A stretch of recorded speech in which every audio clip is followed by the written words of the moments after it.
Good afternoon बच्चों, कैसे हैं सब लोग? गुड आफ्टरनून सर, मस्त है।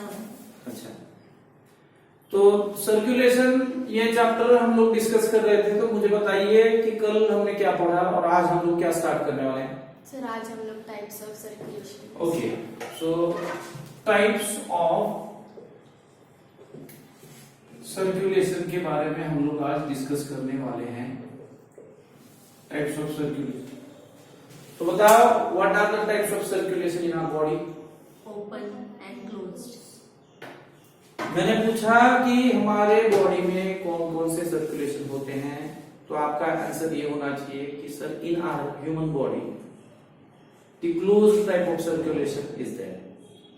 मैंने ह्यूमन बॉडी के बारे में पूछा, मैंने ओवरऑल टाइप्स ऑफ, या फिर जो विलियम हार्वे ने जो दो अलग अलग जो डिस्कवरी किया था, उसने तो क्लोज सर्कुलेटरी सिस्टम डिस्कवर की।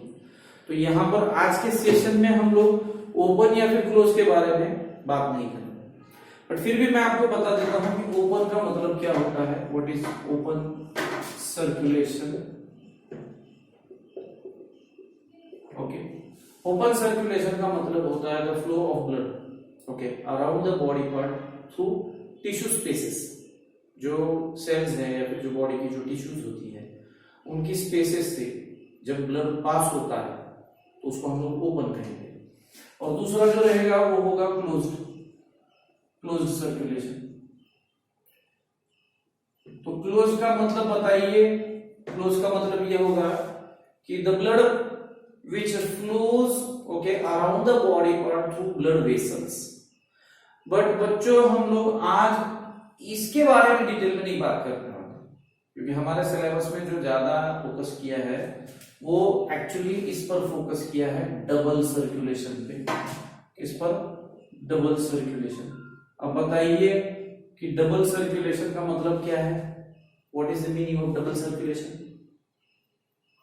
डबल सर्कुलेशन का मतलब ये होता है कि the blood flow through heart for twice, और the blood flow occurs through heart twice, the blood which passes through heart twice. तो डबल सर्कुलेशन, यहां पर क्या लिखेंगे कि the blood which flows through heart twice. The blood which flows through heart twice, मतलब हमारा blood जो होता है हमारे हार्ट से दो बार होकर गुजरता है, दो बार वो होकर। तो अब ये डबल सर्कुलेशन जो है बच्चों, ये दो अलग अलग मतलब दो अलग अलग जो पाथवेज होते हैं सर्कुलेशन के, उससे बनता है। तो उसको अपन बोलेंगे, पहला जो सर्कुलेशन आता है डबल सर्कुलेशन, उसको हम लोग बोलेंगे इट इज सिस्टमिक सर्कुलेशन। क्या कहेंगे बेटा? Systemic circulation. Very good. और दूसरा जो सर्कुलेशन होगा उसको हम लोग बोलेंगे बेटा पल्मोनरी सर्कुलेशन। ठीक है, पल्मोनरी सर्कुलेशन। तो systemic circulation and pulmonary circulation. अब सिस्टमिक का मतलब होता है द फ्लो ऑफ ब्लड, और it is the course of blood from the heart to all the body parts. और ऐसे बोलेंगे हम लोग कि systemic circulation is the circulation of oxygenated blood from the heart okay to all the body parts except lungs. समझ रहे मेरी बात? ये सिस्टमिक सर्कुलेशन का मतलब ये होगा कि इसमें हमारे हार्ट के लेफ्ट वेंट्रिकल से ऑक्सीजन रिच ब्लड, अब आपने को पता है रेस्पिरेशन में हमने पढ़ा है कि for the oxygenation the blood goes to the lungs. तो लंग्स से जब हमारा ब्लड वैसे आएगा हार्ट में, तो वो कहां आएगा बेटा? तो बोलो लेफ्ट एट्रियम में। तो लेफ्ट एट्रियम से वेंट्रिकल में आएगा, और वेंट्रिकल से फिर जाकर वो ब्लड कहां जा रहा है? एओर्टा में। तो हार्ट के ऊपर वाले हिस्से में ब्लड जाएगा ऑक्सीजन रिच ब्लड, और हार्ट के नीचे वाले हिस्से में ऑक्सीजन रिच ब्लड, इसका फ्लो होगा।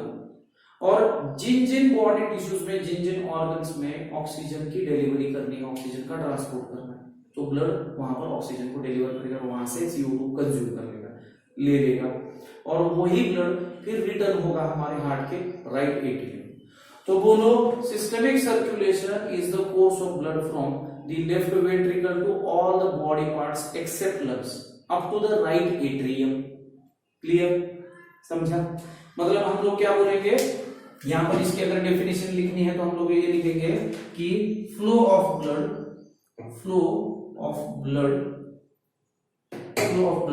या फिर flow of O2 rich blood, flow of यहां पर लिखेंगे O2 रिच ब्लड यानी कि oxygenated blood, flow of O2 rich blood from the left ventricle to all body parts except lungs. Okay, हमारे लेफ्ट वेंट्रिकल से जो ब्लड निकलता है ना बच्चों, वो हमारे लंग्स में नहीं जाता, ध्यान में रखना है आपको, वो सारे बॉडी पार्ट्स में जाएगा, क्योंकि वो ब्लड कैसा है, वो ऑक्सीजन रिच है, तो आया तो हार्ट मतलब लंग्स से ही है ना, तो इसके लिए एक्सेप्ट लंग्स मतलब सारे बॉडी पार्ट्स के सारे टिश्यूज को, ऑर्गन्स को ऑक्सीजन क्या हो जाएगा, ट्रांसपोर्ट हो जाएगा और वहां से CO2 कलेक्ट किया जाएगा, इसलिए वही ब्लड डीऑक्सीजनेटेड ब्लड बनकर फिर रिटर्न आएगा हमारे हार्ट में। क्लियर है? अब बात करते हैं पल्मोनरी सर्कुलेशन। पल्मोन इस वर्ड का मतलब होता है लंग्स, जो दो फेफड़े हैं ना हम लोग, ये जो सांस ले रहे हैं, तो रेस्पिरेटरी सिस्टम में हमने देखा कि what is the mechanism of breathing कैसे होती है, राइट? तो अपने को पता है कि पल्मोनरी सर्कुलेशन मतलब it is related with lungs, तो यहां पर हम लोग क्या बोलेंगे, it is the flow of blood from the right ventricle to both the lungs and from both the lungs to the left atrium. तो बोलो pulmonary circulation is flow of blood और फ्लो ऑफ डीऑक्सीजनेटेड, बोलिए इसको deoxygenated blood, flow of deoxygenated blood from heart to lungs. अब आप कहोगे कि sir ये कैसे हो रहा है, तो देखिए मैं आपको इसका पाथवे समझाऊंगा। जब सिस्टमिक सर्कुलेशन की बात करेंगे तो सिस्टमिक सर्कुलेशन का मतलब यह है कि ऑक्सीजनेटेड ब्लड हमारे एट्रियम में लंग्स से होकर आ गया है, लंग्स से होकर आ गया, ऑक्सीजनेशन हो गया है, तो एट्रियम से हो जाएगा वेंट्रिकल में, वेंट्रिकल से वेंट्रिकल का सिस्टोल यानी कि वेंट्रिकल का कॉन्ट्रैक्शन होगा, जिसकी वजह से वो ब्लड कहां जा रहा है, फिर एओर्टा में, और एओर्टा से फिर वो डिस्ट्रीब्यूट हो जाएगा, समझ रहे हो? एओर्टा से वो ब्लड डिस्ट्रीब्यूट हो जाएगा upper part of the body and lower part of the body, सारे बॉडी को ऑक्सीजन रिच ब्लड पहुंचाया जाएगा और वही बॉडी पार्ट से CO2 को कलेक्ट किया जाएगा और वही CO2 रिच ब्लड यानी कि डीऑक्सीजनेटेड ब्लड को रिटर्न टू द हार्ट यानी कि राइट एट्रियम में पहुंचाया जाएगा। तो ये कोर्स ऑफ ब्लड होता है, इसको सिस्टमिक बोलेंगे, और पल्मोनरी सर्कुलेशन का मतलब होता है सिर्फ हार्ट टू लंग्स और लंग्स टू हार्ट। समझ रहे मेरी बात? Getting my point? ओके। अब यहां पर एक और आपने देखा होगा बुक्स में ऐसा भी दिया गया है कि कोरोनरी आर्टरी डिसीजेस। तो कोरोनरी आर्टरी डिसीजेस का मतलब मैं आपको समझाता हूं, मैंने आपको स्ट्रक्चर ऑफ हार्ट पढ़ाया था, तो मैंने आपको बताया था कि बच्चों हमारा ह्यूमन हार्ट जो होता है वो मायोजेनिक यानी कि मस्कुलर है। तो हमारा हार्ट किससे बना है? The heart of human is made up of the cardiac muscle.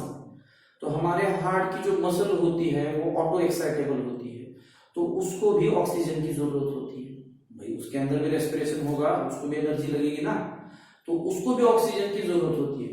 तो बोलिए coronary circulation is the flow of the deoxygenated blood from the heart wall to the lungs and from the lungs to the heart wall oxygenated. देखो जब आप coronary artery diseases के atherosclerosis, arteriosclerosis है, फिर angina pectoris होगा या फिर heart failure, तो इसमें सब में जब अभी हाल फिलहाल तो हमने शुरू नहीं किया, बट जब शुरू करेंगे तो मैं आपको बताऊंगा कि कोरोनरी आर्टरीज के जो ल्यूमेन्स होते हैं, because that artery is the artery which carries the oxygen rich blood from the lungs to the heart wall. अगर हार्ट की वॉल को ऑक्सीजन रिच ब्लड नहीं मिला तो बच्चों उसकी एक्साइटेबिलिटी जो होगी वो कम होगी ना, तो रिदमिसिटी जो है उस पर ही उसका असर होगा ना। तो इसलिए बोलिए कोरोनरी सर्कुलेशन का मतलब क्या है, यहाँ पर हम लोग जस्ट हमारे अंडरस्टैंडिंग के लिए समझ रहे हैं कि coronary circulation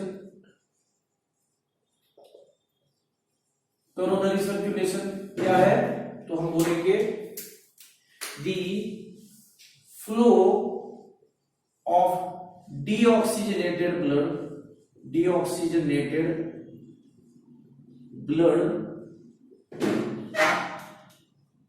from the heart wall से deoxygenated blood का flow हो रहा है, okay, heart wall to lungs, okay, and after oxygenation का मतलब समझते हो ना बच्चों? Yes, Kritika, what is oxygenation? Oxygenation is the process of diffusion of oxygen from atmospheric air, okay, into the blood.